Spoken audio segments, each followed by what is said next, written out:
Anytime I see people talking about Dragon Ball music, it's always the openings, right? Chala He Chala, Maku Fushigi Adventure, Dan Dan Kokoro, some of the biggest, most well-known anime songs of all time. Great, who cares? Get it out of here. But those endings though. Yo. People always skip the endings because they come at the end of the episode. It's in the name after all. You know, just trying to move on to the next thing. But if you skip the endings in Dragon Ball, boy, you are missing out on an absolute treasure trove of great music that spans across 4 different decades. Damn, Dragon Ball is old. Honestly, there's a couple of songs in there that if you skip them in my presence, I'm gonna take it personally. Like we might have to squabble. I ain't gonna lie. But we'll get there. We'll get there. If you do skip the endings though and have no idea just how underrated a lot of these songs are, do not worry, because today I will be ranking every single one of them from worst to best. Some of you might have expected this to be a short video. Wrong! From the original 3 series, we have 9 endings overall. 1 from OG Dragon Ball, 4 from Dragon Ball Z, including the TV specials, and 4 from Dragon Ball GT. Then we have 8 endings from the DBZ reboot Dragon Ball Z Kai, including all of the original Japanese endings that we in America never got with the dub for some reason. We have 1 ending from the Yo Son Goku and His Friends Return OVA from like 2008, 2009. 17 unique movie endings across OG Dragon Ball, Dragon Ball Z, and Dragon Ball Super. And then finally, we have 11 endings from the Dragon Ball Super anime. For now, at least. That's like 46 songs to rank here, and I haven't even gotten to all of the long-lost dub endings from the 90s and early 2000s. So, grab a snack, grab a beverage, we got a beefy one today, boys. As always, my judging scale will be music, obviously, what is an ending without the music, art and animation, plot, and of course, the almighty nostalgia factor. Dragon Ball was indeed my gateway anime, so I don't think I've ever been more excited to make a video than right now. Besides that one time I ranked all the openings, check that video out as well. Just wait until after we're done here though. After we're done doing every Dragon Ball ending ranked from worst to best.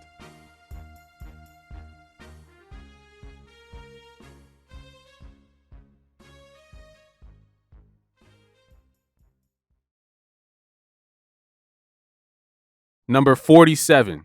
Sheesh.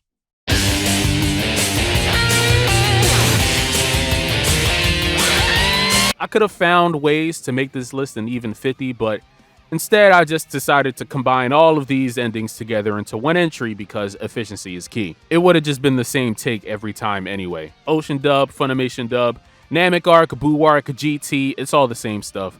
Chopped up versions of the original Japanese endings or just a montage of moments from the series with the instrumental version of whatever dub theme was being used in the background. Of course I favor the Funimation endings here because this is when I started getting into Dragon Ball in the early 2000s, when Funimation started taking over and the Ocean dub was being phased out. Man, rest in peace Funimation. I'd have to say the Dragon Ball GT ending is probably my favorite though. I still have the old Funimation box sets, you know, the Revelation, Separation, One Nation Under God DVDs from the early 2000s. But yeah, not really much else to dissect here. Any of these are about as good as your typical AMV from 2007 YouTube. Clearly, these are nowhere near the level of the original Dragon Ball Z endings, and even a lot of the endings I don't really care for on this list still have some sort of unique animation or a unique song that makes it stick out, you know? Honestly, I wasn't even going to include these at first, but nostalgia made me do it.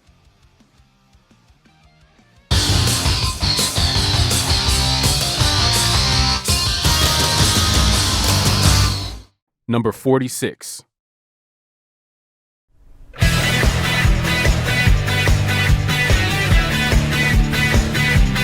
On to the real worst ending now in my opinion, now that we got all the early dub stuff out of the way. This is the 4th ending from DBZ Kai, the 2nd ending for the Buu arc in Japan. This has One Piece anime pacing. I hate it. And I'm not talking about the newer Wano arc pacing where they kind of got it together. I mean, they still stretch a couple scenes out for time, but for the most part, it's still pretty engaging. No, I'm talking about the excruciating lows of Dressrosa and Whole Cake Island. I'm talking about where it seemed like entire episodes were just flashbacks of about 5 seconds ago and maybe like 3 panels of a page of one chapter.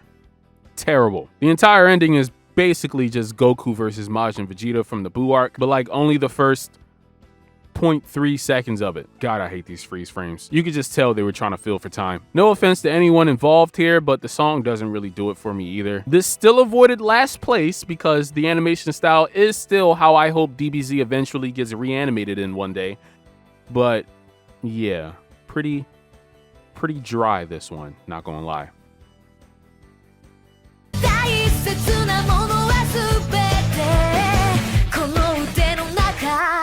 Number 45.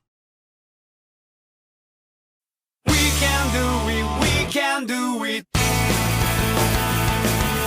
It's not that I hate this ending. It's just, you know, it's just not my type, really. I mean, you're cute, but I always kind of saw you as like a sister figure to me. I really appreciate these reanimated scenes from original Dragon Ball, though, especially the one of Goku reuniting with Grandpa Gohan at the end of Baba's tournament, and then jumping straight to Chi-Chi hugging Goku a similar way. Even if he's wearing the wrong gi here. Why do you hate me? The song is cool, but it doesn't feel that Dragon Ball, though. It just kind of feels like your generic anime song. Yes, I do keep a warm spot in my heart for the Tarbell OVA from Dragon Ball Shadow years, as I like to call it. It's the most screen time Gotenks has probably had post-Buu, besides that Jelly Vegeta filler arc from Super. But yeah, this is just another ending that doesn't really click for me. I don't know. And what the hell is going on with Videl's face here? She looks like a pelican.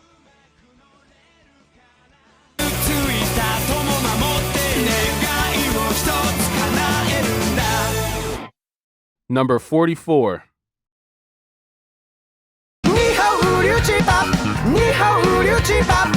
Again, just another ending that never really did anything for me. I'm sorry for anybody that loves this ending. For all the amazing moments that came from this section of Dragon Ball Super. Vegeta finally getting his revenge on Goku Black. The climactic battle between Fused Zamasu and Vegito Blue. The freaking baseball episode, man! The biggest battle of them all, obviously. The nostalgia is definitely there for this ending in a major way, but god damn is this ending boring as hell. It's only Goku walking through his farm at the end of a long day, a panning up shot of the rest of the Super cast enjoying some food and beverages, and Goku's family at the very end all eating dinner together. The sunset is great here, but this animation isn't anything special. Certainly not the best that Dragon Ball Super has to offer us. I do enjoy the food theme here. The song is named after Chinese fried rice after all, but yeah, just another ending that's pretty dry.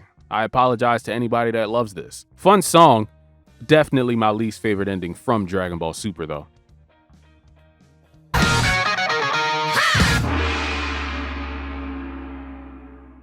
Number 43.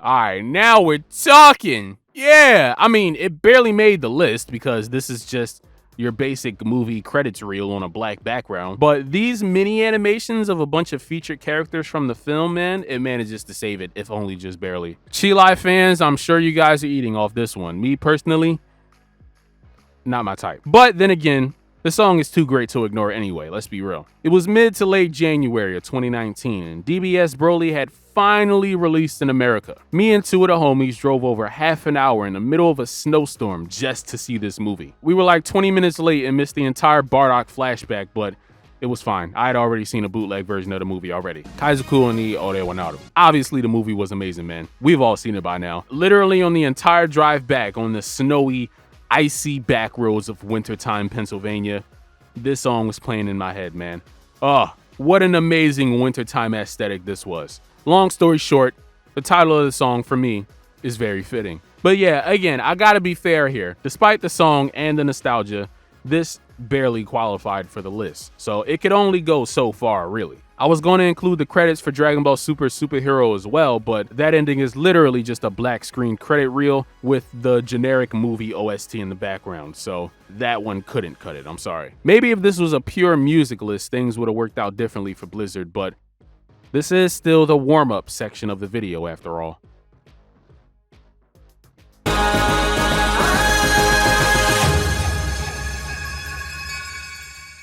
Number 42.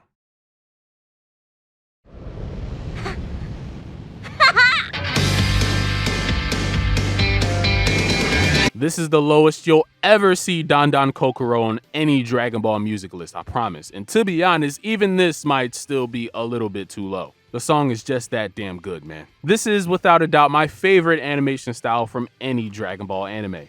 But we'll talk about that more when we get to GT, I guess. We don't even really get any animation in this ending after all. Instead, we get these wonderful still shots of Kid Goku, Bulma, Oolong, Roshi, and Yamcha, the original 5 Dragon Ball characters. You gotta love the nods to the title pages from the original Dragon Ball manga, man. Again, I'm a manga boy. Yes, I'm sorry I only have this horrible cropped 16:9 version instead of the original 4:3. Some of these images are more anime style, like ripped directly from the show, but most of them are these watercolor style paintings that serves as a really heartfelt tribute to the original Dragon Ball gang, you know, before aliens and gods were brought into the mix. Again, still not much going on here to make it top 40 material, but I mean, it's Dan Dan Kokoro. You really can't go wrong.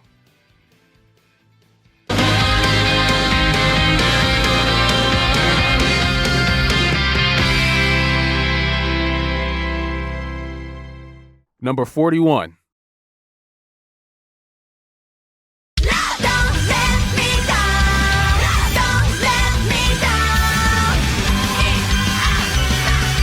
Us American boys were absolutely robbed of these DBZ Kai endings from the Buu arc, man. All we got was one ending used for the entirety of the final chapter saga, which was what they called the continuation of Kai in America. The Japanese boys got 5 whole other endings, man. We've already seen one of them so far on this list, the Majin Vegeta Goku one. And funny enough, I actually like that song better than this one, despite the visuals being painfully uninteresting. However, this Budokai Tenkaichi retrospective here is just so great, man. So great. Surprisingly, it's something that we've never really seen in any Dragon Ball material. In sequential order from the 21st tournament all the way to the 23rd, Goku vs. Nam, Goku vs. Master Jackie Chun, Goku vs. Krillin, and of course, Goku vs. Piccolo, aka Ma Jr., with the Majin Vegeta standoff and the Oob tease at the very end, just to tie it all together. Why don't they do this more often? Dragon Ball made tournament arcs what they are, after all. If only the song wasn't so loud and repetitive for no reason. I hate that she keeps singing the same note. Nah, nah, nah, nah, nah, nah. It's just so boring, bruh.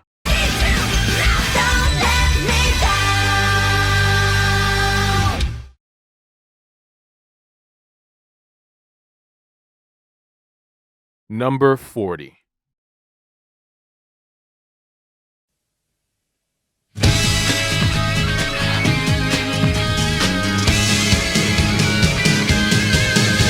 Welcome to the top 40, ladies and gentlemen, where the real list begins. No offense to anything that came before this, of course, but also sorta kinda. Here we are again at my favorite Dragon Ball animation style. People still hate on GT for one reason or another, but I bet if the anime looked like this the entire time, people might have been a little bit more forgiving towards other less than favorable aspects of the series. This, however, is my least favorite ending from GT. Yep, we're still in that part of the list where there's just a lot of basic, bland endings, you know? Most of this ending is just the cast doing rather mundane daily activities.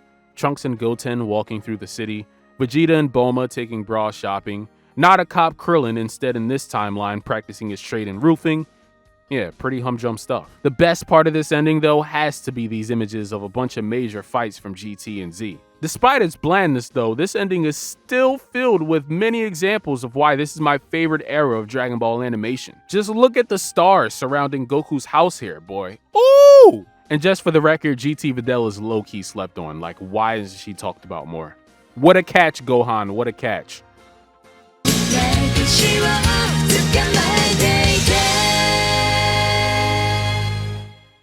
Number 39.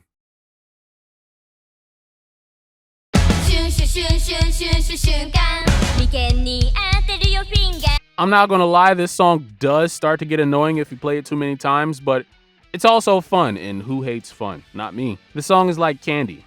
Candy is good, but you can't eat candy all the time. It'll make you sick and unhealthy. This ending is basically just one long ensemble shot, panning from right to left, showing off all of the various characters introduced so far in Dragon Ball Super. Everyone from Earth, Future Trunks, Mai, and Bulma show up here with the time machine as well.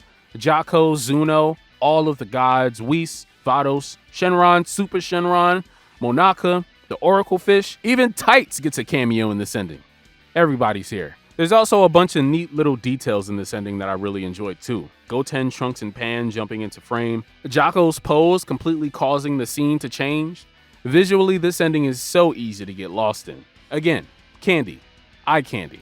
Yeah, this ending is cool. Still nowhere near the best that Dragon Ball Super has to offer, but yeah, it's cool.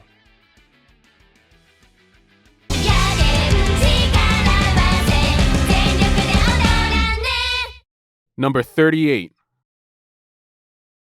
Doragon, Doragon power! Doragon, Doragon power! Well, we finally reached the first Dragon Ball Z movie ending on this list. The main reason why this list is so long, to be honest, there's 15 of them after all. This ending comes from Dragon Ball Z Movie 11, Super Senshi Gekiha, Katsuno wa Oreda, or in other words, the infamous Bio Broly movie. Now, when it comes to these movie endings, the music has to carry the bulk of the work here because all the animation we get typically is just a compilation of clips from the movie that we just saw or clips from the TV anime. And although this song is that classic 90s Dragon Ball Z style that we all know and love, it doesn't really do it for me, I'm sorry. Yeah, these random bursts of onomatopoeia during the chorus just ain't it, bruh. It kinda messes with the flow of the song, to be honest. And don't get me wrong, I appreciate the Goten and Trunks retrospective here, but I do have another ending right after this one, as a matter of fact, that works a little bit better as a Goten and Trunks theme song, in my opinion at least. I do still like that one part though. Doragon, Doragon, power. Doragon, Doragon, power.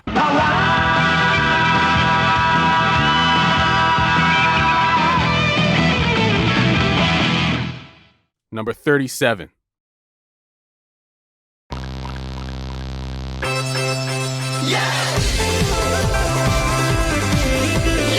I really had to go digging for these Japanese DBZ Kai endings, man. At first, I thought the static in the beginning was just because this was ripped straight from TV broadcasts. Obviously not, with the best quality in the world. But no, it's actually just how the song starts. Once the song does start, though, immediately, man, I'm just hit with a wave of Saturday morning Cartoon Network vibes. Like, literally, this song sounds like modern day Cartoon Network bumper music. But yeah, this ending is basically just Trunks and Goten's fusion training. Piccolo waking the boys out of bed, them sparring with each other. I really appreciate this redrawn scene of Trunks talking to Goten about Super Saiyan 3 in a time chamber, and eventually at the end, them fusing and becoming Gotenks. The entire thing is just a bunch of sliding still shots, both in the foreground and in the background. Nothing too crazy, but the song is fun. I like fun. And I'll always appreciate anything Goten and Trunks related because these are my boys, man. My boys. Always have been since I was about their age around this time getting into Dragon Ball when I was a kid.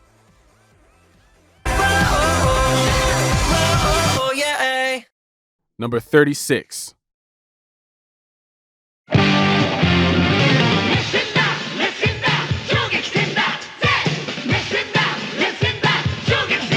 I mean, it's not as good as Stained Glass Windshield by Elgato.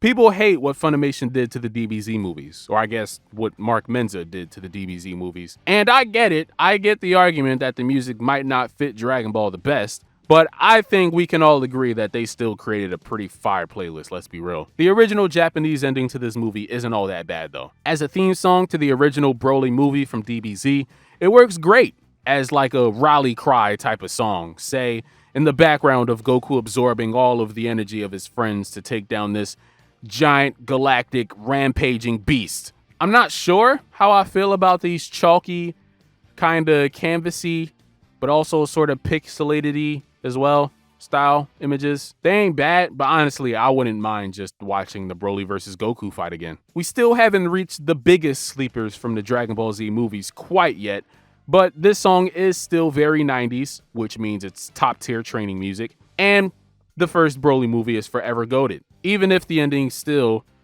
is a little bit weird 30 years later.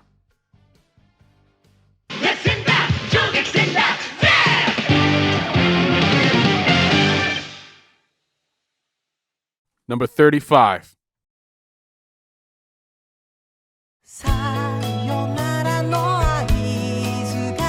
Compared to all of the other endings from around the Tournament of Power, in my opinion, this is the one that stuck with me the least. The song is very catchy, I can never take that away from it, but it is still only my second favorite Loco Tower ending from Super. The ending starts with Goku standing to his feet, surrounded by rubble. Then we get multiple panning shots of a bunch of the other warriors competing in the Tournament of Power. The blue flames behind Jiren, Toppo, and Dispo here are especially beautiful to look at. Getting real Dabi vibes from this. We get images of Goku's family inside of the 4-star Dragon Ball, which is just a really nice touch, until the ball turns into Goku's pupil, which then brings us to the final scene of the ending. The entire Universe 17 watching the sunrise. Hey! It's not as bland as all the other endings we've talked about so far, but even as I say that, when it comes to Dragon Ball Super endings specifically, I think I still might prefer the ensemble shot from ending 5 a little bit more.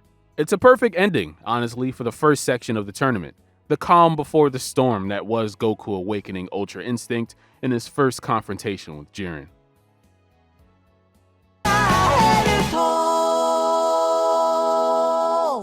Number 34.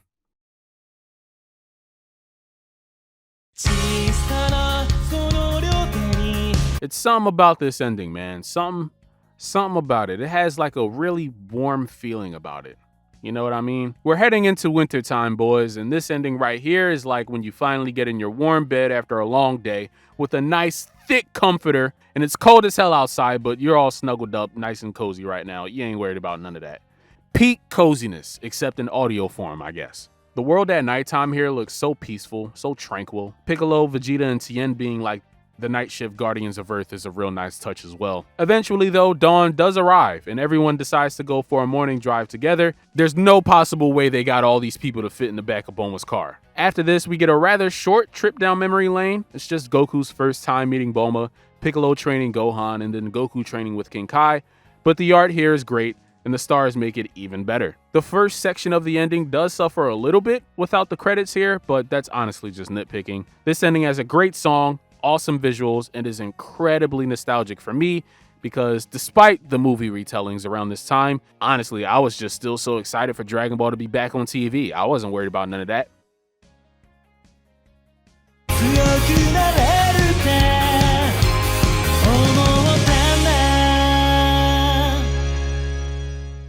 Number 33.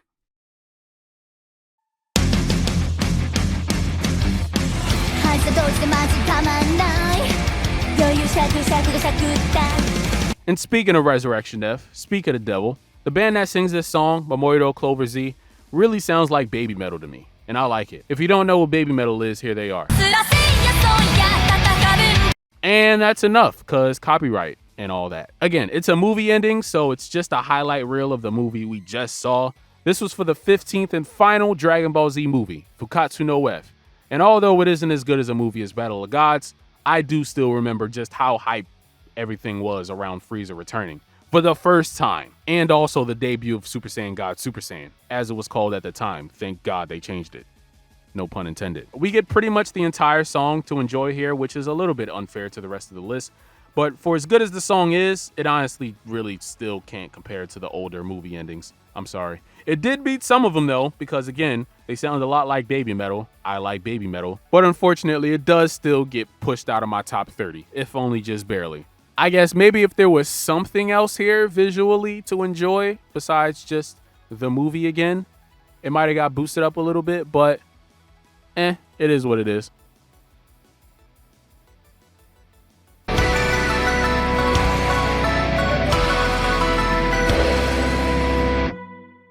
Number 32.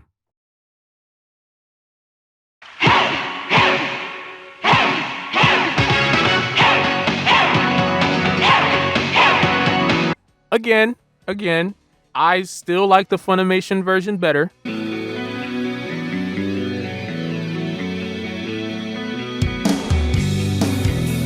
Mark Menza was snapping in the early 2000s, man. Going off! But pin that to the side for now. Bro, Kenji Yamamoto, man. Yeah, he might have plagiarized some things. All right, but the man had great taste. I won't give him all the credit, though. Shout out to Chiho Kyoka for composing this as well. Bro, This literally sounds like it was made for a Game Boy game. This instrumental sounds right out of something like the Legacy of Goku series from back in the day. And no disrespect to the great Hironobu Kageyama, of course, but the instrumental, man, the instrumental unquestionably steals the show here. This is the ending for DBZ Movie 5, Tobikiri no Saikyo Tai Saikyo, or as we know it in America, Cooler's Revenge. And yeah, I think this song works so well for the character of Cooler. It sounds cold and menacing, you know, but with an underlying slickness and calm to it, just like Cooler. Once the chorus comes in, you really get that climactic, world-ending Dragon Ball Z feel, man, which is exactly what I mean when referring to just how great the 90s Dragon Ball sound is. This is definitely one of the movie endings I think people should go check out.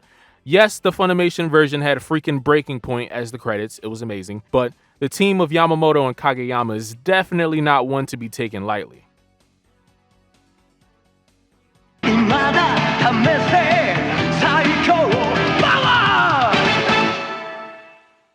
Number 31.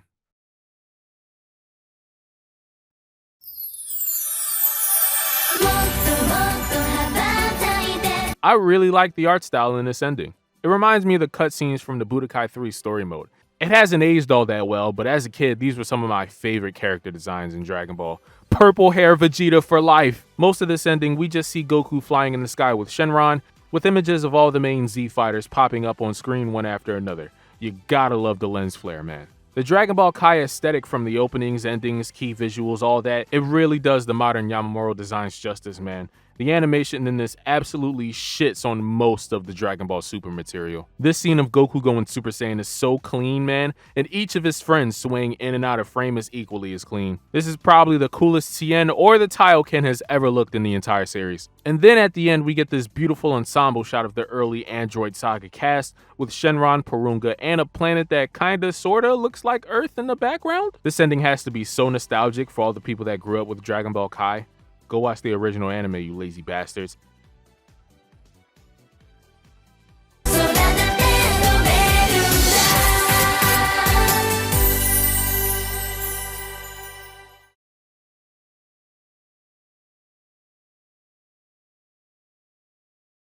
Number 30.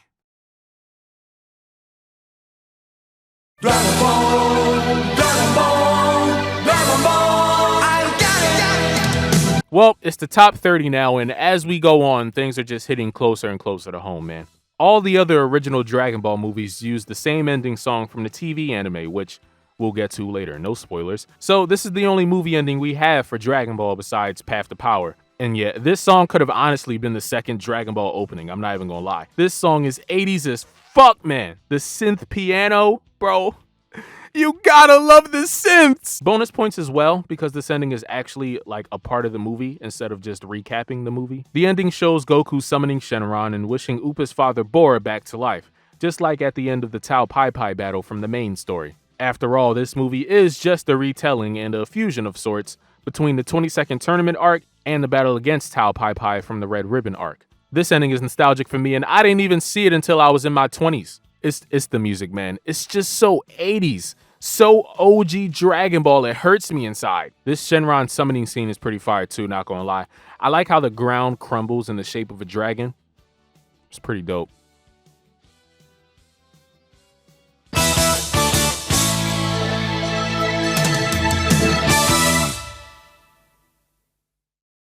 Number 29.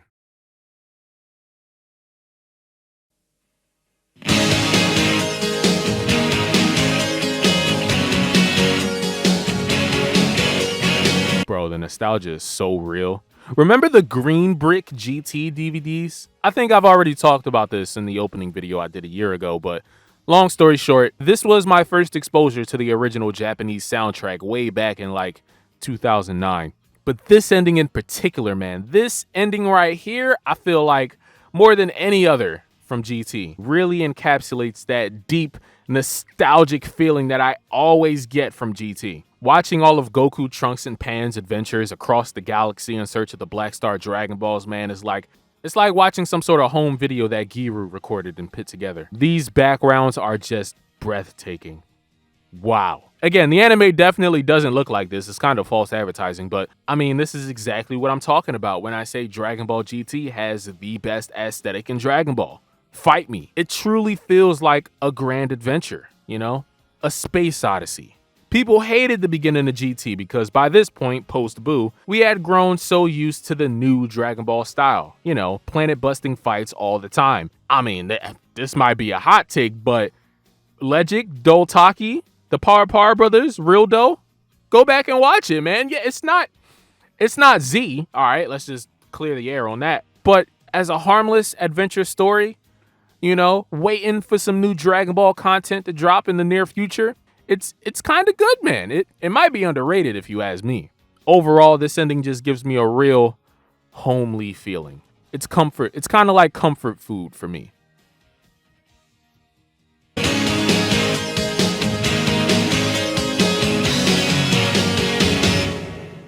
Number 28.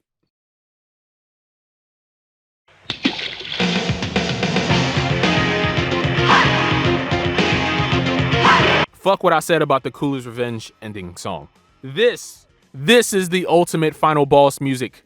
The final boss music of all final boss music. This is the ending to DBZ Movie 7. Kyokugen Bataru, Sandai Super Saiyajin, otherwise known as Super Android 13.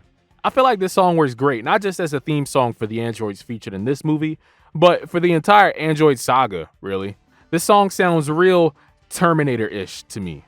Like it's made to depict some kind of post-apocalyptic, futuristic world where robots have taken over and are destroying human society. Again, it sounds like the final level of a video game. Like a lot of the other movie endings, this one is just a recap of the movie that we've already seen probably 20 times by now. It's been out for 30 years. I really like some of the scenes that were chosen for this ending though, actually. The beginning where we see the androids attacking the city, Trunks holding back androids 14 and 15 by himself, what a Chad, Goku defending himself against an SS Deadly Bomber. This ending honestly makes the movie feel like it's on a scale bigger than that of Battle of Gods.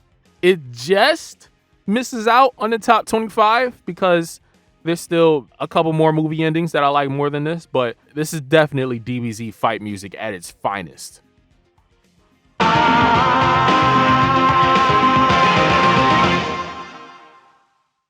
Number 27.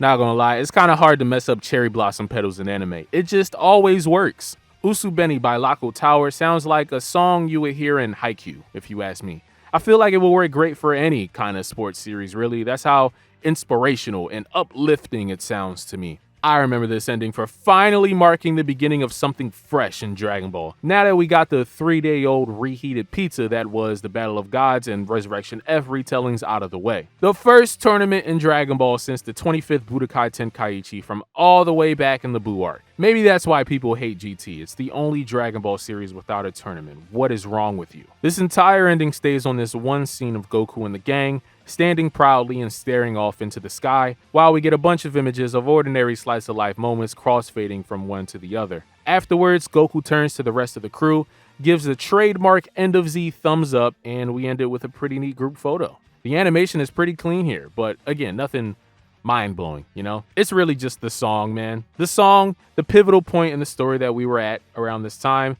and the cherry blossom petals that helps boost this ending above the first GT ending that I just talked about, and way past the other Lako Tower ending from Super.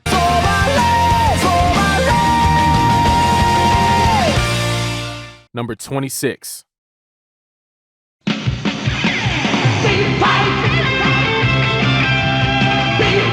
Alright. Now, this right here, man. Yo, Dragon Ball Z was so good, bro. Definitely one of the Dragon Ball Z-ist songs on this list. I keep bringing up DBZ music and the big fight feeling that it provides. This right here, man. Yeah, this is the ending for the 10th Dragon Ball Z movie. The also very much hated Kiken no Futari, Super Senshi wa Nemurenai, otherwise known as Broly's Second Coming. I, for one, have always really enjoyed this movie because, come on, man, it's prime Gohan! When Gohan was cool as fuck, too. Goten and Trunks also get a huge section of this movie to themselves. Those are my boys. And it also has Broly's best design, besides the new one. Even the ending credits here hates its own movie because it doesn't even recap the movie that it was made for. Instead, we just get to relive the original battle between Broly and Goku, which, I mean, I'm also not against, I guess. This song is an absolute burst of adrenaline, man. And honestly, a couple of aspects of this song sound about 20 years ahead of its time. I wouldn't be surprised if Sumitomo took inspiration from this song when putting together the score for Dragon Ball Super. Definitely one of the best movie endings out there. Yamamoto and Kageyama do it again.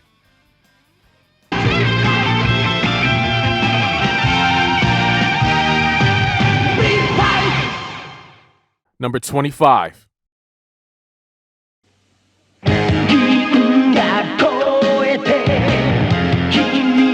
I feel like this would have made for a perfect graduation song for Gohan coming out of high school or something. I feel like this ending is one of those videos that family or friends put together for you to play at your trunk party, you know? Off to college you go, but first let's watch a slideshow of all the wacky Halloween costumes your mom put you in when you were too young to remember anything. Bonus points as well for this ending for being another one of the rare movie endings that isn't just a movie that we just saw, but again, so many great moments from Gohan's life are showcased here, man. His birth, his training with Piccolo, him leaving for Namek, him bonding with his father before his father would feed him to a bug that could destroy solar systems with ease. You know, all of his fondest memories. This ending is definitely one that all Gohan fans can appreciate. The BoJack movie was mid as fuck, and Goku breaking the rules of death still doesn't make sense 30 years later. But I think this ending in isolation is just a wonderful little tribute to Gohan's character and how much he's grown throughout the series. Even at around this time in the story, before starting a family and saving the world about 1.5 more times. Gohan, I'll never forgive you for dropping that Patara earring. I'm still tight. Rising high, rising high.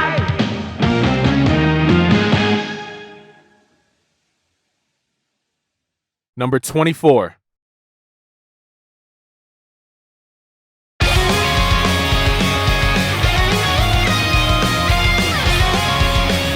Quick moment of transparency. As a longtime Dragon Ball fan, it's so fucking hard figuring out how to rank all the modern themes against the older themes. They're both great in their own unique ways. They're both nostalgic, but in completely separate ways, you know? Obviously, the older themes are nostalgic because the 80s and 90s anime was just a different breed. But the newer themes are great because, yeah, I'm older, but now being a few years removed from Dragon Ball Super's first anime run, it's the hindsight, man. The hindsight that just really helps me appreciate how crazy it is that Dragon Ball is, like, actually back and still ongoing, even right now.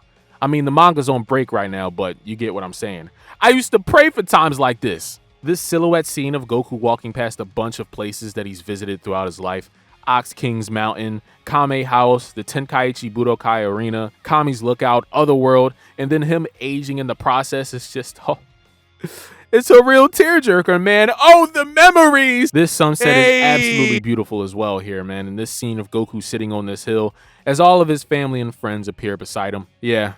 You could tell this was really made to tug on the heartstrings of long-term Dragon Ball fans, man. But it's also like a declaration from the characters and from Toei too. Like, yeah, sorry it took 2 decades to get here, but we back in this bit. Just forget about all that episode 5 stuff. You know, poor working conditions, horrible deadlines, just, yeah, forget about all that. The Blu-rays will fix it anyway.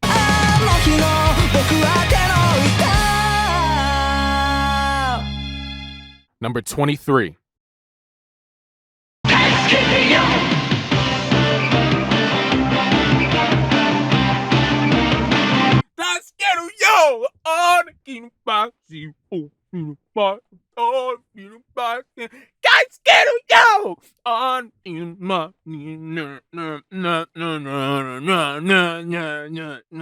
Song is fucking great, man. Yo, god damn, this song is hype. God damn. Oh, makes me want to go outside and punch somebody in the face for no reason, bro. For no reason. It sounds like the most epic boss music you've ever heard. I'm sure you've never heard that before in this video. Especially as a completely worn out Goku and Vegeta just stare into the jaws of death An army of hundreds of metacoolers locked on and ready to pit some monkeys in the dirt, saying lives matter. Once again, it's just a recap version of the movie that we just saw, but the full screen here I think really helps it stand out, and the song alone, man, a quick look behind the scenes under the hood of how I make these videos. This is one of those endings that started out really high on this list, and I just, I had to like find reasons to drop it down. I wasn't budging on the 23 spot though. I'm sorry. It ain't going no lower than this. The Metacooler movie was just okay. That doesn't really matter here. I feel like the movie is worth a rewatch or a watch if you've never seen it, just to get to this song at the end, to be honest. Yeah, the theme songs for both of the Cooler movies slap pretty hard, not gonna lie.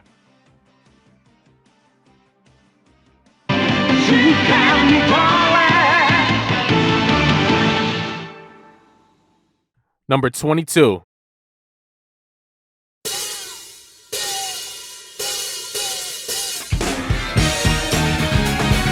Sometimes the modern Dragon Ball stuff just can't compare. Even the way the Dragon Balls glistened in the beginning, bruh. I'm just like, why? Why did everything have to go so digital, bruh? The song as well just hits different, man. It hits different. The mix isn't super polished and EQ'd to hell like a lot of modern music is, and that's a good thing. It sounds raw, not that kind of raw. This isn't made to be listened to with headphones, and definitely not with Bluetooth. This was made for speaker wires, baby. RCA cables. The good old days. This scene of Chi-Chi driving through the desert will never not be great. I think I finally see where Goku got his driving skills from. Then after this, we get a bunch of images of Goku and his friends throughout the years. Some of them are even pretty neat little manga recreations, like this one picture referencing the cover of Dragon Ball Z Volume 20. I also really enjoy this mirror image of Goku and Bulma compared to Trunks and Pan, both on their search for the Dragon Balls. Actually, I can't believe that only just now I'm picking up on the many layers of history when it comes to that connection. Why is GT so bad again? The Super 17 saga is a polarizing one, but I think I lean more towards the side of people that like it. The Hell thing is a bit stupid and a Fusion Reborn ripoff, but Super 17 does look cool. A cool design will get you a long way. It is one of Android 18's best character arcs. I can't really think of anyone better besides, obviously. Oh, you took the bomb out of my chest. Let's have sex. And I do like this arc because it has one of my slept-on favorite fights in the entire series, actually. Aesthetically speaking, at least. Yeah, I don't really have anything bad to say about this ending. We're approaching the top 20 and the structural integrity of this entire list is starting to fall apart. I just love everything. Don't make me choose between my babies!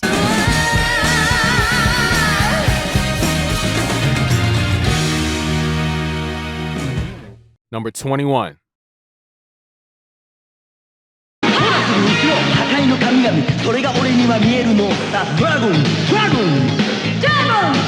Shout out to Hironobu Kageyama, of course, the GOAT! But I think it's Ami here that really steals the show in this song. Her section of the verse and her background vocals, man. Woo! It's a beautiful duet between Kageyama-san and Ami-san for another ending that is just too vintage Dragon Ball to hate on, honestly. I think it's safe to say that we've reached the echelon of movie endings now where it doesn't even matter what the visuals do here. It could be a blank screen fall like here. The songs really do all the work. Despite that though, we still get this unique animation of Gohan riding on Icarus or Higher Dragon, whatever you want to call him. I promise I'm not just trying to shit on modern animation so much in this entire video, but these backgrounds here are it's so immaculate, man. That's not to say that modern animation doesn't create some incredible environments. I'm not trying to say that. But it's just the noise. You gotta love the noise. And then you also got the fact that this song sounds like a wonderful Sunday drive in a convertible on a clear sunny day with the wind blowing through your hair. It's great. This was the ending from movie 3, Chikyu Marugoto Chokusen, The Tree of Might. The Goku Black movie before Supreme Kais were even conceived of. At this point, King Kai was still your one true god. And yeah, there's not much else to talk about with this one. The song and the visuals speak for itself. Sensational.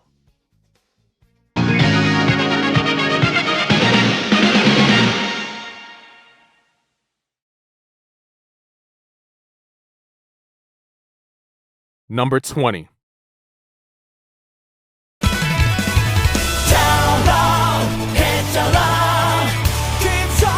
This ending was made just for me, man.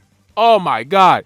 The original 42 volumes of Dragon Ball are like my Bible. Timeless material that I can go back and read at any time for motivation, inspiration, or maybe just to have a laugh. I had a pretty scattered introduction to Dragon Ball. I remember watching GT first on Toonami in terms of anime, but then again, I was playing through the Budokai games at the same time, which had the Buu arc and also some Dragon Ball. And then sometimes Dragon Ball Z would also play on TV, which was like at the Saiyan arc, sometimes the Frieza arc. It was a mess. However, once I found out that Dragon Ball was a book and they had it in the bookstore, the rest was history, man. Come on. My first full run through Dragon Ball from beginning to end was from Dragon Ball Volume 1 all the way to Dragon Ball Z Volume 26 from Akira Toriyama himself. The GOAT! So this ending here, man, being a sprint through the entire manga, basically, for the movie marking the beginning of Dragon Ball's massive return into the limelight, it hit me a little bit differently, you know? Just a little bit. It was great and also sad because I feel so old now. I felt old then when this movie came out, and that was almost 10 years ago. It's pretty basic as far as endings go, but one, it's Chala Head Chala. You're crazy if you think it's anything less than top 25 on any anime song list. And two, like the manga, man. Dragon Ball was my gateway to both anime and manga. As far as this list goes, I think it's the perfect kind of ending to gatekeep my top 20. From here on out, it's honestly some of the best music that Dragon Ball has to offer, openings or endings.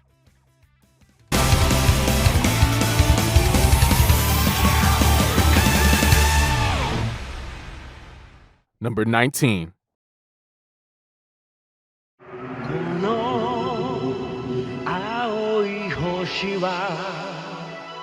This has always been one of my favorite Dragon Ball Z movies.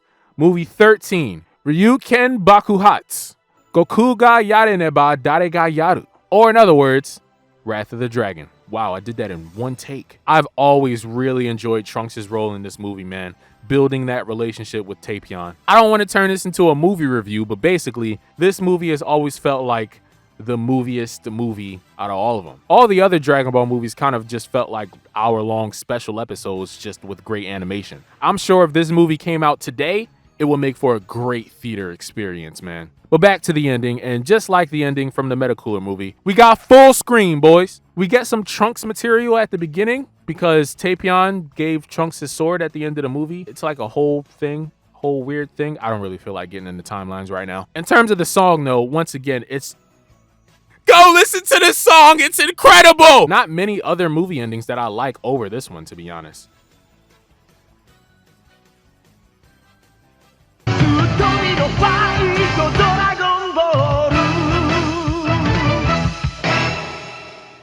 Number 18.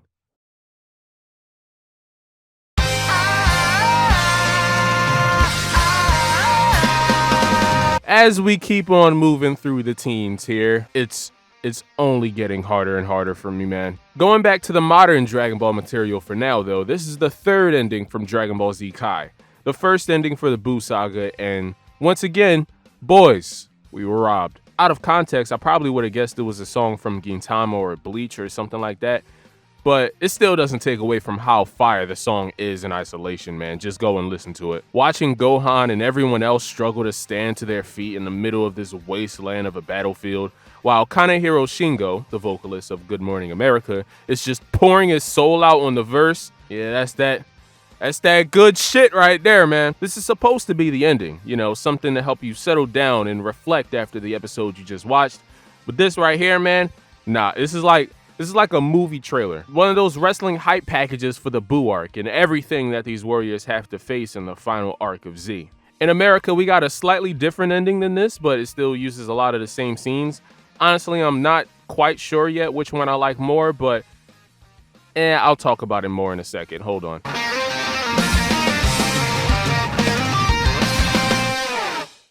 Number 17.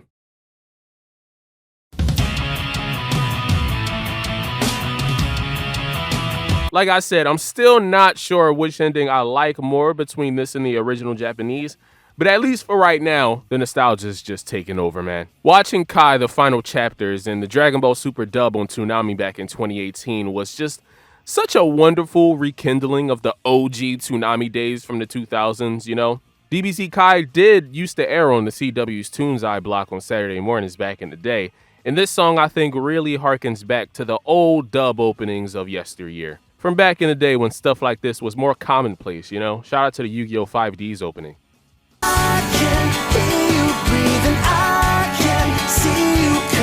Like I said already, the visuals here are borrowed from the Der Zarathustra ending, so they were always going to rank right beside each other. It's pretty much the same opening. And actually, I'm just now realizing how they miscolored the top of Gohan's chest here to be his gi color, but yeah, we'll let it slide. Man, rest in peace dub themes, man. We never get these anymore. Don't you know you're the one who made my soul complete? Number 16.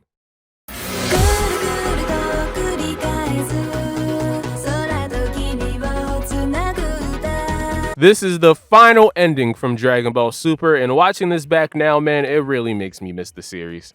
I can't wait for its return, hopefully in 2023, at the latest 2024. This ending reminds me of all of the epic moments from the final few minutes of the Tournament of Power, man. Jiren versus Goku and Vegeta, Toppo's Hakai-Shin awakening, Gohan and Frieza teaming up, sorta, Vegeta's last stand before getting eliminated, and of course, the final ultimate battle between full power Jiren and MUI Goku. Some of the best action in all of Dragon Ball, man.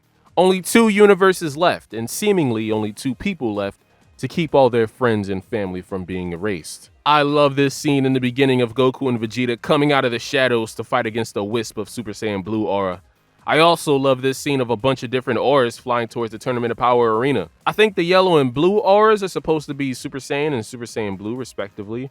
Red, I can almost guarantee that one's supposed to be Jiren. Green, I think is supposed to be Kale or Kefla. I think the orangest color might be Super Saiyan God. Maybe a Justice Flash from Toppo. That one's not really that. Pink is for Ribrianne. The light blue could be for anybody. It's a pretty generic aura. And then the brighter yellow one could be another Super Saiyan aura, maybe like Universe 6 or something.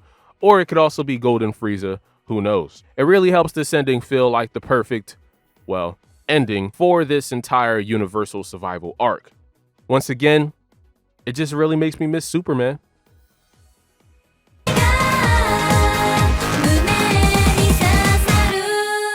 Number 15.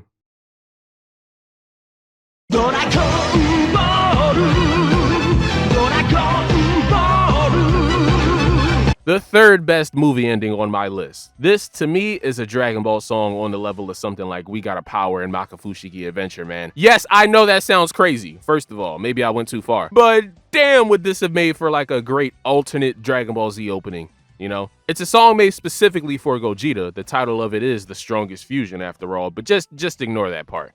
This song is fire, man. Similar to the ending from movie 8, the first Broly movie, here we get these chalky kinda style images of characters and moments from the movie instead of just a bunch of ripped scenes. Super Saiyan 3 Goku, both of the fat Janemba shots, full power Janemba charging towards the screen, Super Saiyan Gogeta all the way at the very end. I could totally see all of these being hung up on my wall. This is some poster worthy shit. But again, the visuals don't even really matter at this point in the list. It's really just the song that got the ending this far, man. I feel like I'm gathering energy just listening to it. And also, Fusion Reborn is another one of my favorite DBZ movies from when I was a kid, so I was always going to be a little bit biased towards this ending, even if the song was trash. But nah, once again, man, prime 90s Dragon Ball Z greatness.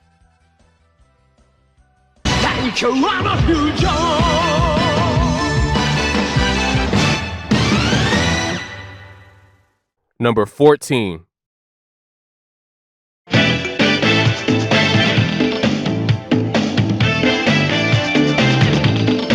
I mean, yes, it is just the Japanese version of Boogie Wonderland by Earth, Wind & Fire.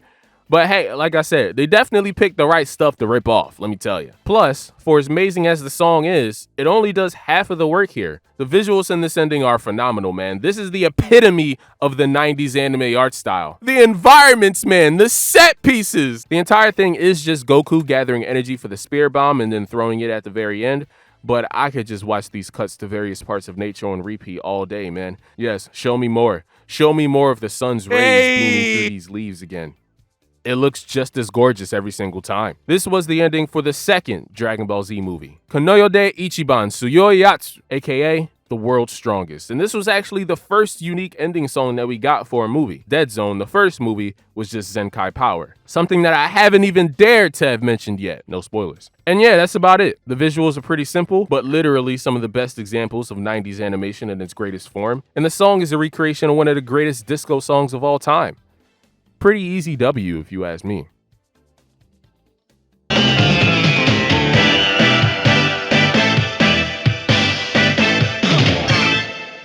Number 13.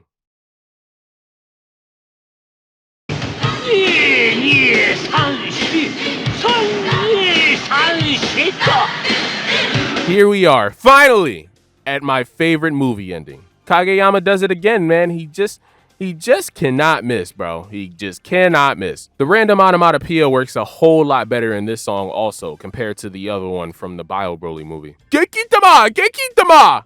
Kamehameha! Kamehameha! Not just that, but it's also the only ending besides the ending to the Tree of Might movie that has its own unique animation. And trust me when I say, this one goes above and beyond, man. We got Goku actually driving like a regular human while Roshi just speeds past him like your typical Philly driver. Sorry, just had to throw that jab in there. And I don't know who the stylists were for their ending, but man, these outfits are cold as hell. We get prime Dragon Ball Z Bulma here, man. Prime pre-baby DBZ Bulma, just getting a little tan on the beach as Oolong takes one for the team. I know you're probably sick of me saying this by now, but this ending is prime DBZ vibes, man. From the song, to the cars, to the drip, to the animation style, everything about this is just so nostalgic in the modern era with this whole new perception towards Dragon Ball, you know?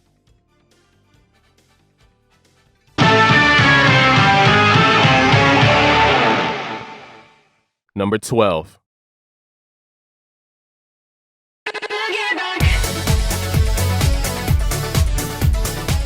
I think I figured out the reason why I hate ending 9 so much from Dragon Ball Super.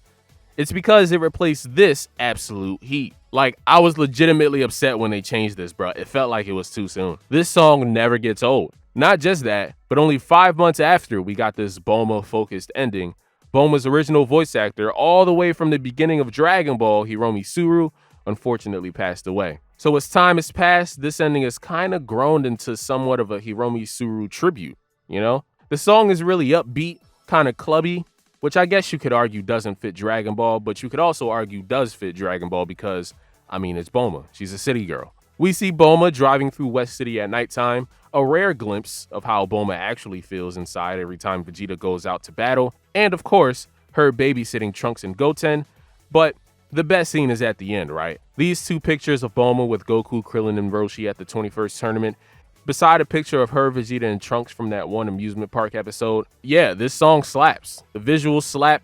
The recruiting phase of the Tournament of Power might be one of the hypest week-to-week experiences from Dragon Ball Super's initial run. And once again, rest in peace, Hiromi Suru, man. And rest in peace, Chris Ayres as well. This ending was used during the beginning of one of his last performances of Frieza ever. Boogie back. Boogie back. Number 11.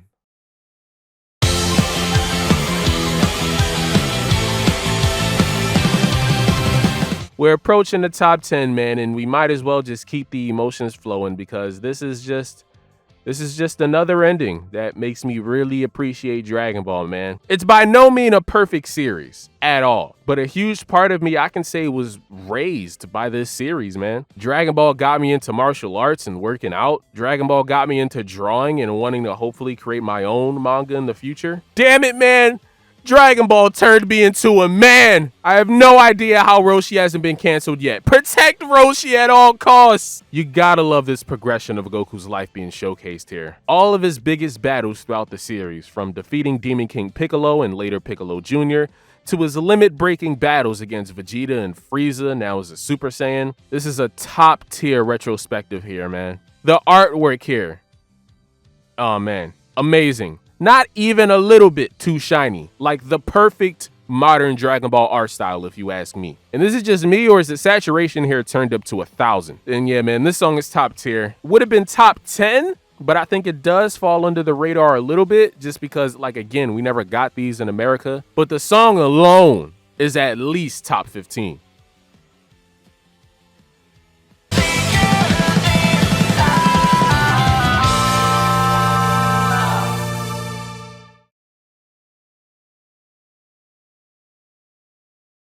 Number 10.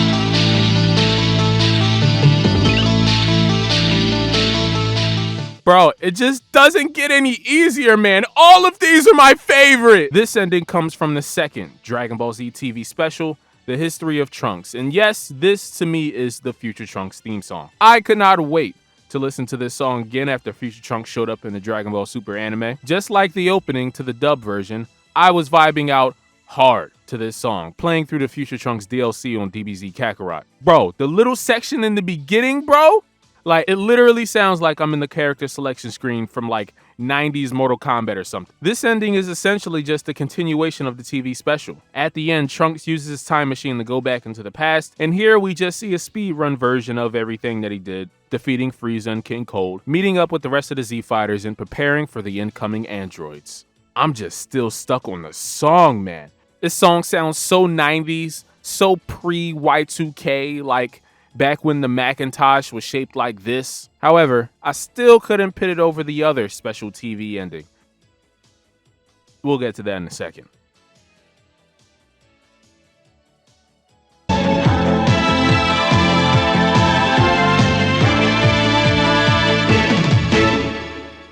Number 9.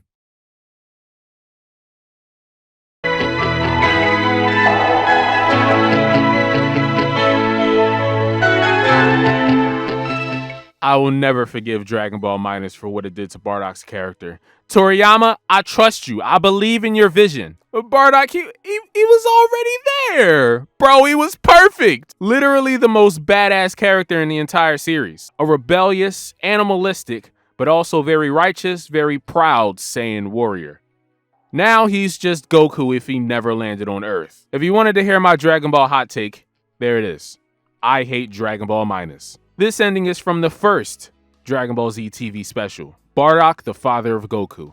And this song is one of the most beautiful, most underrated things in all of Dragon Ball, man. Here we have Hironobu Kageyama on a much more slower paced, much softer sounding song than we're used to from him. Kageyama and especially Kuko-san they give it their all on this song, man, as we get yet another retrospective of Goku's life. This one is a lot more raw, a lot more close to home, you know? It is just clips from OG Dragon Ball and the Saiyan saga, kind of tying Goku's life to his Saiyan lineage. But who cares, man? The song is just so damn beautiful, man.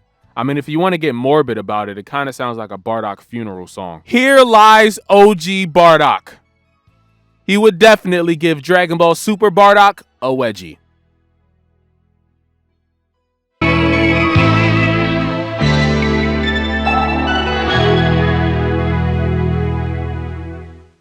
Number 8.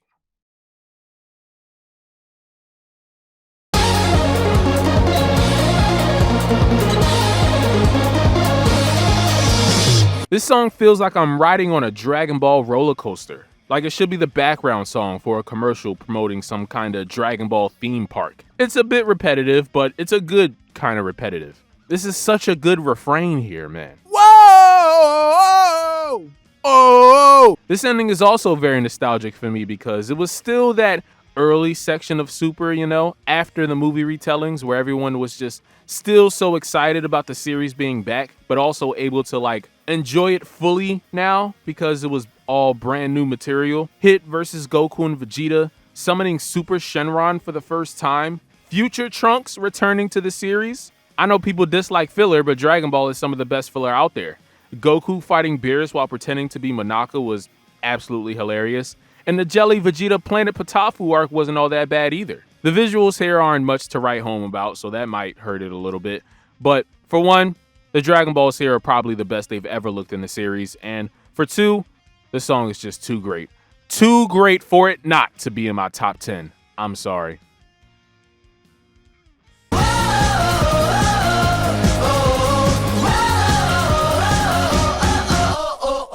Number 7.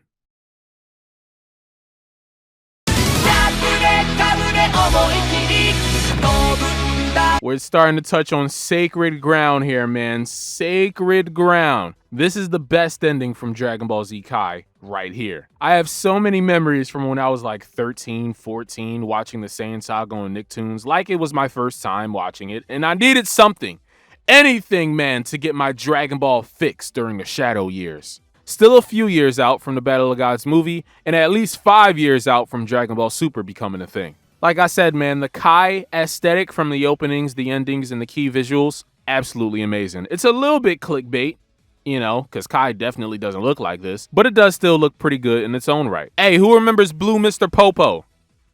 Pepperidge Farm remembers. How do the girls say? It's the animation for me, man. Let's just run through all the best scenes, shall we? The Kamehameha scene, Goku gathering energy for the Genki Dama, Goku charging forward using the Kaioken, the Super Saiyan tease at the very end, and the stare down with Frieza. Bro, inject this animation into my veins! I need it! I need it! I need it! This is an ending that will forever be synonymous with Saturday mornings for me. Waking up at like 8 a.m., even though it's not a school day, grabbing your favorite bowl of cereal and not having to worry about even a single bill to pay. Bro, even Launch gets a cameo in this ending. To me, this ending stands as like a love letter to Dragon Ball Z.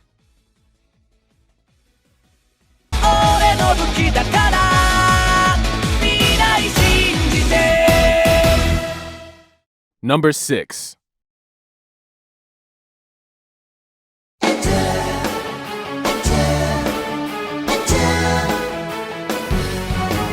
Timeless. Classic material right here, man. Both of the Z endings are undoubtedly some of the most fabled, most nostalgic songs of all time.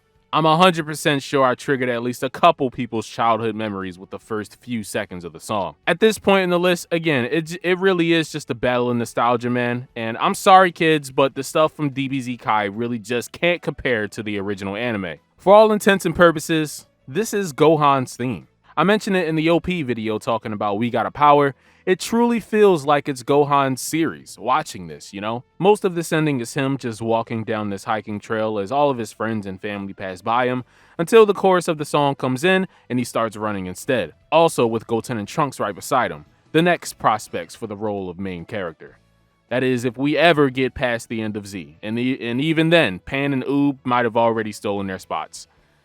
Damn it. It's a simple ending. Most of these endings are fairly simple in concept, but I mean, the song, man, come on. I remember hearing this song in my sleep so many times as a kid because I would, typically fall asleep with Dragon Ball Z on in the background. That great Saiyaman arc, whatever you want to call it, that section of the story before the tournament starts, just, the misadventures of Gohan going to high school is such a slept-on part of Dragon Ball Z, man. Probably because it isn't that action-heavy and it's a lot of filler, but man, do I love some Dragon Ball filler.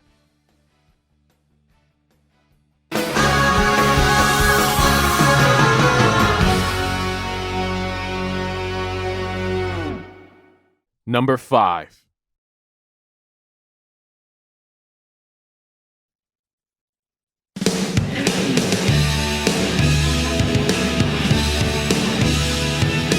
I've talked enough about GT's art style and how great it is, so I won't bore you with reiterating myself, but this is definitely my favorite of the 4 GT endings that we have. I just love the way Goku's gi is drawn here specifically. Like, it's the perfect type of bagginess. Just the right amount of wrinkle lines to make it seem like actual flowing cloth, with those said lines being a lot smoother and curvier, Not like a lot of other times, especially in the modern day where these creases look like they would stab somebody's eyes out. This ending is solely focused on Goku here, as it should be, with this being the final ending from Dragon Ball GT, when this was meant to be the actual ending to the series, full stop. We see him start out as a kid in his original blue gi, then him as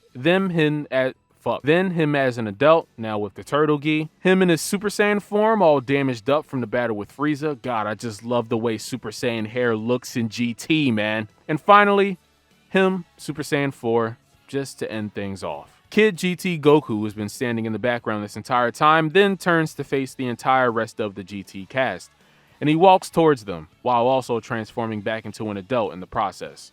Yeah, This song brings a tear to my eye, man. Again, GT has its flaws, all right? But I think out of the original 3 series, GT definitely has the best ending of them all. Z's ending still kind of rubs me the wrong way because, for one reason or another, Goku flying off, leaving all of his family and friends behind to train some random Indian kid isn't nearly as satisfying as it should be for the end of Z. And the ending to Dragon Ball comes close, you know, with the whole marriage and all that. But it's honestly all just a prologue to Dragon Ball Z, looking at it nowadays. Super still has no ending in sight, but let me tell you, Toriyama, Toyotaro, and Toei definitely have their work cut out for them, trying to recapture the beauty of this masterpiece here. It's like Goku's final salute in song form.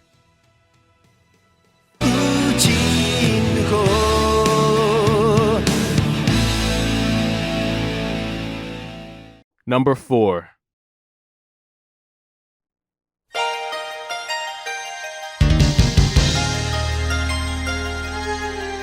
Well, boys, we all gotta start somewhere, and here we are now at the first ending ever, the ending to the original Dragon Ball anime, Romantic Ageru Yo, by the very talented Ushio Hashimoto. Man, I remember first running into this ending on the old Cartoon Network website. You know, the one with all the fire-ass games on it, rest in peace Flash Player. They had like a Toonami kind of sub-website where you could watch a few episodes from some of the featured series, both past and present. And this was actually my first exposure to the Dragon Ball anime as a kid. Again, I was a manga boy. They only had like a few episodes from the 21st tournament up there, and I already knew what was going to happen because I had already read it. But at this point, honestly, it was just fun to find some extra Dragon Ball content that I hadn't seen yet. Real quick, I just have to give praise to the English cover of this song, sung by Daphne Guerre. Guerre? I haven't really brought up any of the English covers of any of these endings so far because they really just can't compare to the originals, especially Dragon Ball Super. I hate all the dub songs in Super, I'm sorry. But this one here, man, nah, this is absolutely exquisite. Dare I even say better than the original? There are 4 different versions of this ending.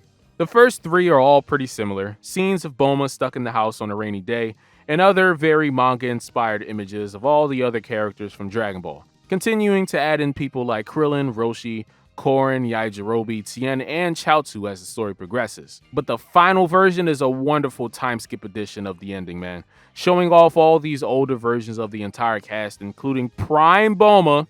Yeah, man, this ending just works so well on all fronts. It's very much a product of its time, I think, but what a time it was, man. I should know, I wasn't even thought of yet.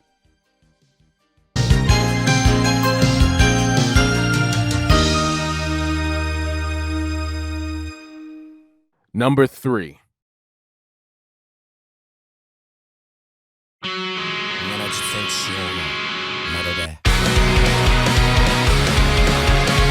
Shout out to C-Reacts for keeping this ending alive, man. Definitely one of the best things Dragon Ball has given us in the modern era, I could say. I was just talking about how Romantic Ageru Yo was a wonderful flashback to Dragon Ball's humble beginnings, and now here we have this ending reminding us just how far Goku has come in the story, and honestly how far we still have left to go now that Dragon Ball is back and bigger than ever before. It's songs like these, honestly, that really make you feel the hype and excitement, like, damn, yo, Dragon Ball really is back. And this ending came at a perfect time, too.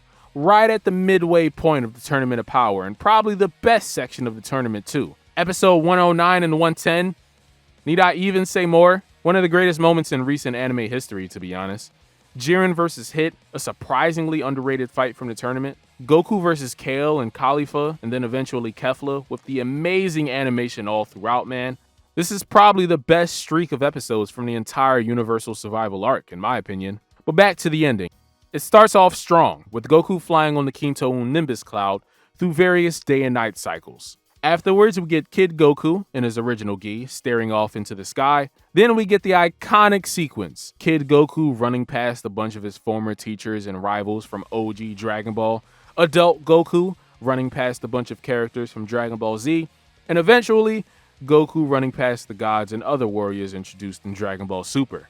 This ending just really helps tie everything together, man. However, it is still only my second favorite ending from Super. What a twist. What a twist!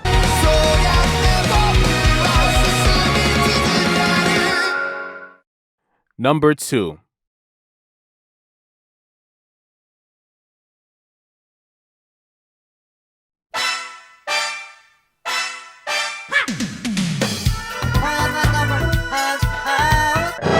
What a twist! There aren't many things out there that I can truly say this about, but this was an instant classic, man. If you claim to be a Dragon Ball fan and you haven't experienced this before, are you a true Dragon Ball fan? To me, this is the definition of the Dragon Ball vibe. From the wacky nature of this ending, Gohan just messing about on his own mini planet, to the classic early Z character designs, what a lot of people would say is Toriyama's best, to just the wonderful jingle of a song that this is one of the most legendary endings of all time. Again, anime endings aren't talked about nearly as much as OPs are, but come on. Everyone knows about zenkai power. The shooting stars in this one scene, the cutaways to other various characters from the series, the journey to the West tribute at the very end, it never gets old, man. It never gets old. This ending also in some ways feels like a direct sequel to Romantic Ageru Yo. This is less Dragon Ball Z ending 1 and more Dragon Ball ending 2. You know, again, man, the song never gets old. Watching this at the end of episodes from Dragon Ball Z that I've already seen a million times, it still never gets old. Every time it comes on, you just gotta let it rock, man. Don't you press that next button. Don't you do it. It's simple, but it's a masterpiece. Truly timeless Dragon Ball content, man. And it was my #1 ending for the longest time. It was undefeated. However, we're in a new era now. An era of gods, wizards, angels, and devils.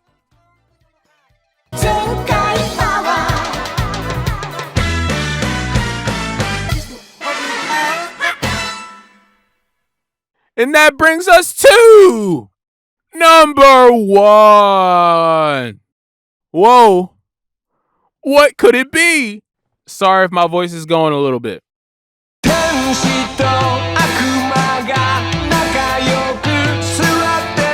I cannot stress to you enough just how surreal it still feels 10 years in now that Dragon Ball is here. It's back.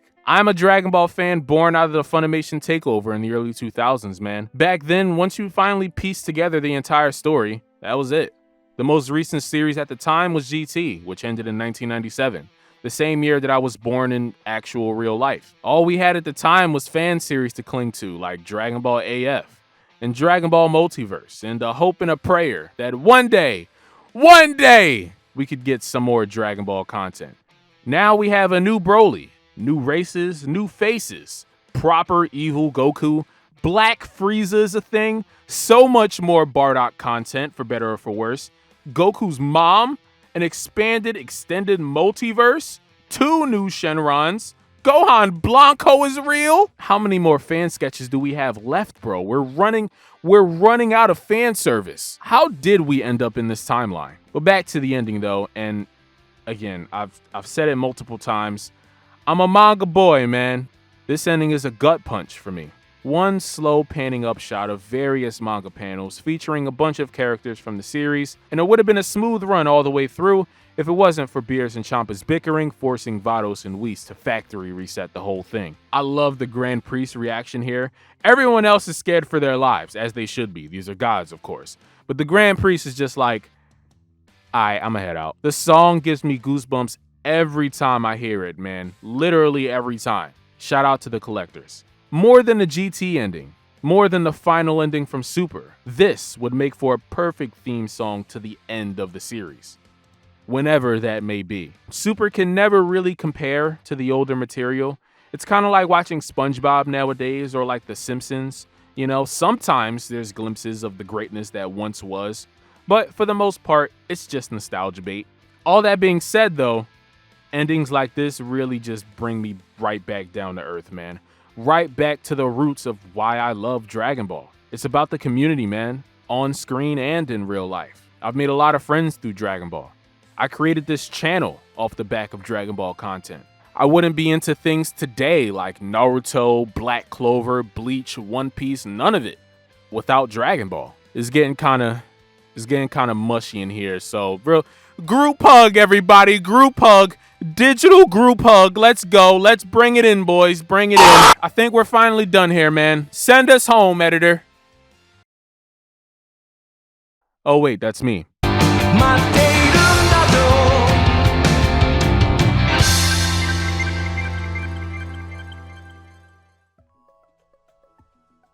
And that was every Dragon Ball ending ranked from worst to best. Man, what a video this turned out to be, right? When I first started thinking about this video, I was like, it's gonna be maybe like 10 spots. Well, Dragon Ball Super takes up most of them, so it might be like 15 max. Nah, man. I'm out, man. But before I go, I just want to drop one quick announcement for y'all. The next long form video, which I'm hoping to get out by Thanksgiving, you know, I'm giving myself enough time here. The Dragon Ball video, I only gave myself like 2 weeks, and I'm trying to give myself enough time because it's going to be another beefy one, boys. We're going back to the old Big 3 debate, right? Naruto versus Luffy versus Ichigo. However, we won't be power scaling, strength and speed this time. Instead, we're going to be power scaling theme songs. Yep, that's right. Every Big 3 opening ranked from worst to best. And with Bleach now back and better than ever before, it's gonna be an interesting one. Until next time, sun time! Hard-headed like Goku, yeah, booty on tofu, yeah, head first, I'ma dive in it. I just wanna chop it up with you like Long Kikoku. Hey, let me play in the sandbox one time, girl, I swear I won't ghost you.